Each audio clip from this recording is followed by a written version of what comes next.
শুরু হয়ে গেল টি-20 বিশ্বকাপ। এবারের আসরের সহ আয়োজক মার্কিন যুক্তরাষ্ট্রের ৮০% মানুষই জানে না ক্রিকেটটা আসলে কি। বাকি ২০% হয়তো এশিয়ার মানুষ বা দক্ষিণ Asia, specifically India, Bangladesh, Pakistan, Nepal এসব দেশের মানুষ যারা আসলে জানে ক্রিকেট খেলাটা কিভাবে খেলা হয়। তবে আমি যদি বলি, এক সময় অতীতে অনেক আগের কথা বলতেছি, ক্রিকেটটাই যুক্তরাষ্ট্রের সবচেয়ে জনপ্রিয় খেলা ছিল এবং মানুষ মাঠে বৈশা ক্রিকেট খেলা দেখত। সেটা কি বিশ্বাস করবেন?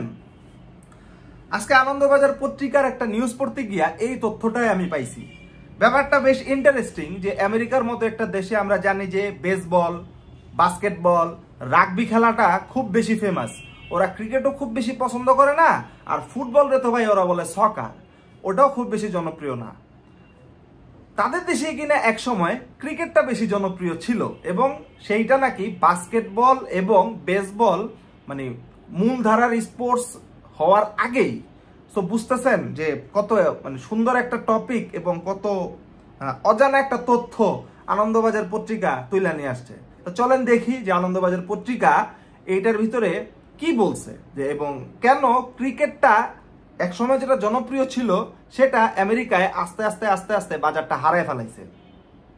সো হেডলাইনটা অনেকটা এইরকম যে শুরু টি-20 বিশ্বকাপ, বেসবল বাস্কেটবল প্রেমী আমেরিকায় ছাপ ফেলতে পারবে ক্রিকেট। এরপরে ইন্ট্রো দিছে, নিউজতে ইন্ট্রো থাকেই, ইন্ট্রোটা একটু পড়ে শোনাইতেছি। টি-20 বিশ্বকাপ শুরু হচ্ছে রবিবার ভোর থেকে। আমেরিকা এবং কানাডা নামবে প্রথম ম্যাচে। বেসবল বাস্কেটবল প্রেমী আমেরিকায় ক্রিকেট কি কোনো ছাপ ফেলতে পারবে? বেসবল, বাস্কেটবল আর ফুটবল বলতে আর কি রাগবি বুঝাইছে। আমেরিকার খেলাধুলার জগতে সবচেয়ে জনপ্রিয় এই তিন খেলাই। আমেরিকায় ক্রীড়াপ্রেমী যে কোনো মানুষের সঙ্গে কথা বললে সে দেশের খেলাধুলার ইতিহাস ঘেঁটে দেখলে এই তিনটি খেলার নামই সবার আগে উঠে আসবে। সকার মানে ফুটবল, আমরা যেটা ফুটবল বলি, আমেরিকা এটা সকার বলে। সকার, বাকি বিশ্বে যে খেলা ফুটবল নামে পরিচিত, আমেরিকায় সেটাই সকার। ধীরে ধীরে জনপ্রিয়তায় থাবা বসাচ্ছে সকার।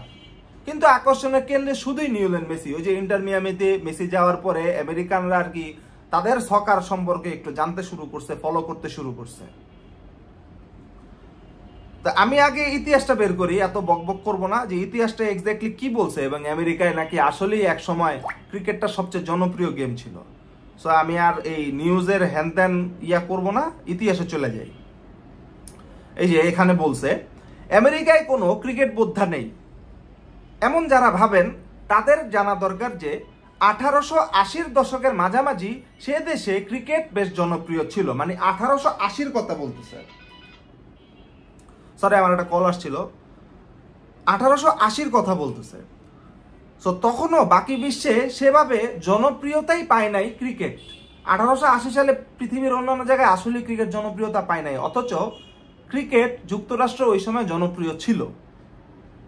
ইতিহাস অনুযায়ী 1844 সালে আমেরিকার মাটিতে প্রথম ম্যাচ মানে প্রথম ক্রিকেট ম্যাচটা হয়েছিল 1844। ওরে বাপরে! নিউ ইয়র্কে আমেরিকা এবং কানাডার মধ্যে হয়েছিল সেই খেলা। ঘটনাচক্রে এই দুটি দেশেই টি-20 বিশ্বকাপের প্রথম ম্যাচ খেলল। সন্দেহ নেই যে আয়োজকরা ইতিহাস ফিরিয়ে আনতে চেয়েছেন। এই তো ইতিহাস জানতে পারলেন। এখন কথা হলো এই যে জনপ্রিয় একটা খেলা সেটা কিভাবে খেই হারিয়ে ফেললো আমেরিকার মার্কেট থেকে এবং অন্যান্য খেলাগুলো কিভাবে জনপ্রিয় হয়ে গেল। সো নিউজে এটা সম্পর্কেও বলা হয়েছে এবং সেই অংশটা আমি পড়ে শুনাইতেছি। আমেরিকায় বহু আগে ক্রিকেট শুরু হলেও তার জনপ্রিয়তা হারালো কেন? মূল কারণ আরো দ্রুততম খেলা বেসবলের কারণে। 1860 সালে যখন আমেরিকায় গৃহযুদ্ধ লাগে, বেসবল সে সময় জনপ্রিয় হয়ে ওঠে এবং অচিরেই ক্রিকেট ভুলে লোক বেসবলের প্রেমে পড়ে যান। কালক্রমে বাস্কেটবল সহ বাকি খেলাগুলিও জনপ্রিয়তা পায়, কিন্তু ক্রিকেট এখনো আমেরিকার ক্রীড়া মানচিত্রে এটা ঠাঁই হয় নাই। মানে যেটা একসময় সবচেয়ে জনপ্রিয় ছিল সেটাই কিন্তু আমেরিকার মাটির থেকে হারায় গেছে। এরপরে অন্যান্য প্রগতিশীল গেম যেটা খুব ফাস্ট শেষ হয়, সেই ফাস্ট গেমগুলো আসলে আমেরিকাতে বেশি জনপ্রিয় হয়ে গেছে। সো এবার টি-20 বিশ্বকাপ দিয়ে আর কি আনুষ্ঠানিকভাবে ক্রিকেটটা আমেরিকাতে খুব বড় আকারে প্রবেশ করলো, কারণ টি-20টাই হচ্ছে ক্রিকেটের সবচেয়ে ফাস্টেস্ট ফরম্যাট এবং খুব এন্টারটেইনিং। সো আইসিসির হয়তো লক্ষ্য আছে যে আমেরিকাতেও মার্কেটটা ধরতে হবে, এই কারণে সবচেয়ে এন্টারটেইনিং ফরম্যাটটাই আমেরিকাতে ঢুকানোর ট্রাই করতেছে যে আমেরিকান ইনভেস্টররা যাতে এই ক্রিকেটের মধ্যে ঢু মারে। আমার কাছে পার্সোনালি সেটাই মনে হয়, এই কারণেই জবরদস্তি করে আসলে আমেরিকাতে টুর্নামেন্টের আয়োজন করানো হয়েছে। এবং আমেরিকারও হয়তো সুদূর পরিকল্পনা আছে ক্রিকেট নিয়ে, যেহেতু এটা শুধু এশিয়া বেসড একটা স্পোর্টস, এটারে এখনো খুব বড় আকারে গ্লোবাল স্পোর্টসে রূপান্তর করা যায় নাই, কিন্তু এটার অডিয়েন্স অনেক বেশি। তো আমেরিকাও এই মার্কেটটা ক্যাপিটালাইজ করতে যাবে, সেটা আমার ব্যক্তিগত মতামত। যাই হোক, খুব অজানা একটা তথ্য জানলাম, আপনাদের সাথেও শেয়ার করলাম। এই তথ্যটা কেমন লাগছে সবাই কমেন্ট করে জানাতে পারেন, আর ভিডিওটি অবশ্যই ভালো লাগলে লাইক ও শেয়ার করবেন। সবাই ভালো থাকবেন, সুস্থ থাকবেন, আল্লাহ হাফেজ।